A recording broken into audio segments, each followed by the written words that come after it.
અવારનવાર ચોરીના બનાવો સામે આવતા હોય છે, ત્યારે ફરી એક વખત વડોદરા શહેરના ગોત્રી વિસ્તારમાં આવેલ જ્વેલર્સની દુકાનમાં ચોરીનો બનાવ સામે આવ્યો છે। ગોત્રી વિસ્તારમાં આવેલ CS જ્વેલર્સની દુકાનમાંથી ચોરીનો બનાવ સામે આવ્યો છે। રાત્રિના સમયે જ્વેલર્સની દુકાનમાં તસ્કરો ત્રાટક્યા અને સોના સાથે રોકડ રકમ લઈને રફુચક્કર બન્યા હતા। જ્વેલર્સ સંચાલકે જણાવ્યું કે 16 લાખ ઉપરાંતની ચોરી થઈ હોવાનો દાવો કર્યો। CS જ્વેલર્સની ચોરીની ઘટના સામે આવી ત્યારે CCTV કેમેરામાં આ ઘટના કેદ થઈ હતી, જેના આધારે પોલીસે તપાસ હાથ ધરી। લક્ષ્મીપુરા પોલીસે કાર્યવાહીમાં વિલંબ થતો હોય તેવા CS જ્વેલર્સ સંચાલકે આક્ષેપો કર્યા। મારે સોના ચાંદી અને ડાયમંડની દુકાન છે અને ગોત્રી રોડ પર CS જ્વેલર્સ નામનો શોરૂમ છે। બીજો મારો શોરૂમ અલકાપુરીમાં સ્કાય વ્યૂ છે ત્યાં છે અને ત્રીજો શોરૂમ પાદરામાં કલાબી જ્વેલર્સ છે।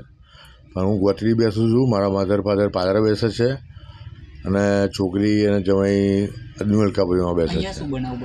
અહીંયા બનાવ એવો બન્યો CS જ્વેલર્સ ગોત્રીમાં 1/7/2023ના રોજ 4:30 વાગે એક ભાઈ પહેલાં દુકાનની અંદર આવ્યા, લાંબા સરખા ટોપી પહેરીને, બકરા દાઢી, ચશ્મા બસમાં પહેરીને।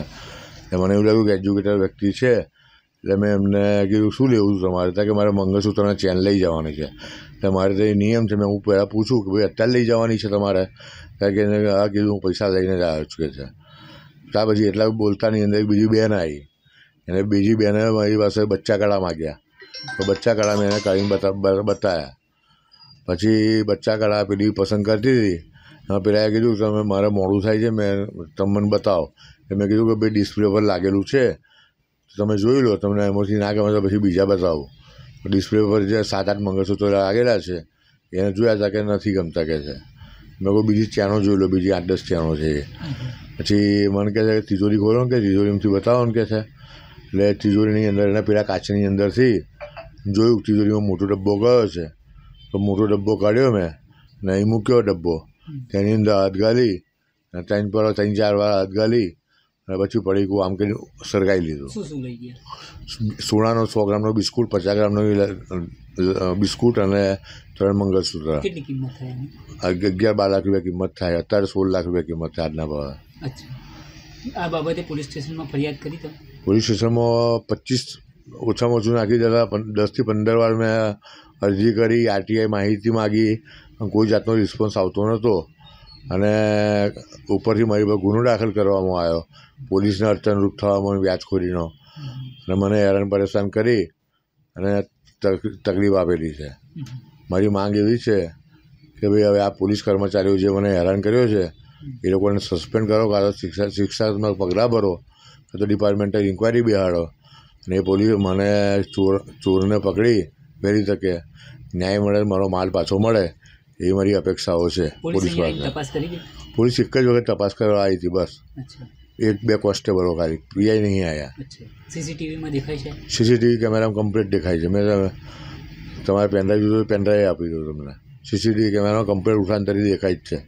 પછી મેં ACP કાવા સાહેબને કીધું, હું સાહેબ મેં કહું આવું છે, અને ત્યાં કે ચિરાગભાઈ એક જોતા એવું લાગે છે એને જે ઉઠાવ્યું પડીકું એ તમારું 12 લાખનું લાગતું નહીં। મેં કહું સાહેબ બિસ્કુટ તો એટલો નાનો આવે, 8 લાખનો બિસ્કુટ આવે પણ આટલો નાનો આવે, ઉપરા ખિસ્સામાં 5 બિસ્કુટ મૂકવા ને તો મુકાઈ જાય।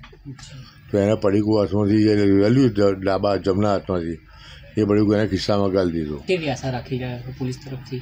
પોલીસ તરફથી એવી આશા રાખું છું કે 2023ના તિવારી મેડમ કે ચૌધરી મેડમ હોય અને 2024ના જે આપણે ચૌધરી મેડમ આવ્યા છે, પછી વિષ્ણુભાઈ કોન્સ્ટેબલ છે, લક્ષ્મણસિંહ PIના રાઇટર હતા 2023ના, અને PSI રાહિલા મેડમ હતા। રાહિલા મેડમે મારી પર ગુનો દાખલ કરેલો અને શિવાભાઈ કોન્સ્ટેબલ હતા।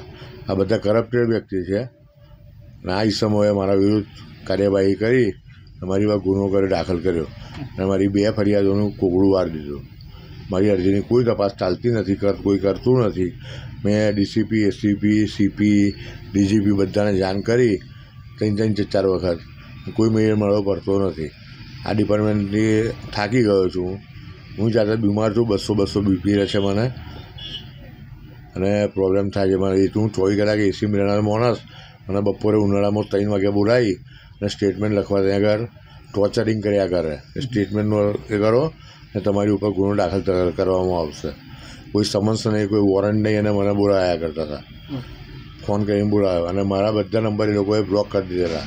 આ બધા જે નામ બોલ્યો PSI કોન્સ્ટેબલ બધાના એ બધાએ મારા નંબર બ્લોક કરી દીધા છે. આજની તારીખે બ્લોક જ છે.